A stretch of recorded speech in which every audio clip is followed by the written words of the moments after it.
নমস্কার, মুকুল ঘোষ বলছি জীবন পাতা ইউটিউব চ্যানেল থেকে।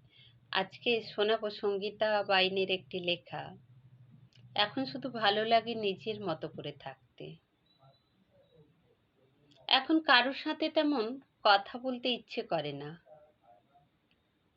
ইচ্ছে হয় না ফোন করে কারোর সাথে কয়েক মিনিট কথা বলি। এমনকি কল এলেও কল ব্যাক করতে মনে থাকে না। মেসেজে রিপ্লাই করতে ইচ্ছে করে না।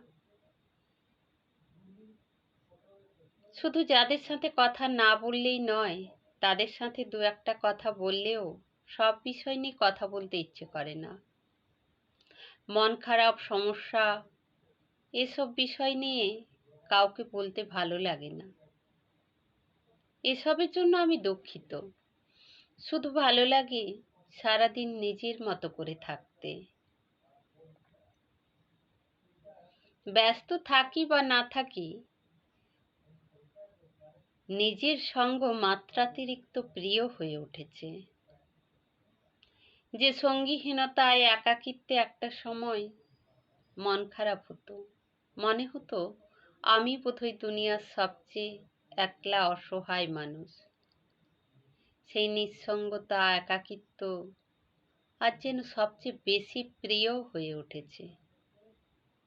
এখন অমুক বন্ধু খোঁজ না নিলে আর মন খারাপ করে না। কেউ ভুল বুঝলে আর প্রমাণ করতে ইচ্ছে করে না। কেউ আমার উপর অভিমান রাখলে বা ভুল বুঝলে আমি দুঃখিত।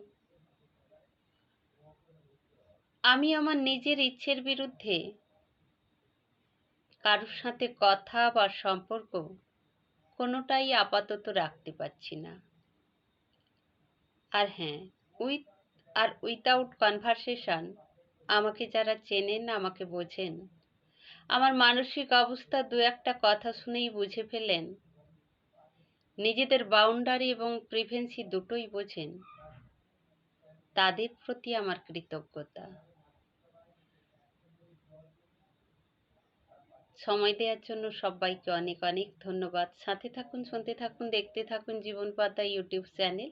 ভালো লাগলে বেশি বেশি করে শেয়ার করবেন, সাবস্ক্রাইব করবেন, কমেন্ট করবেন, ছোট্ট একটি লাইক করবেন। ধন্যবাদ।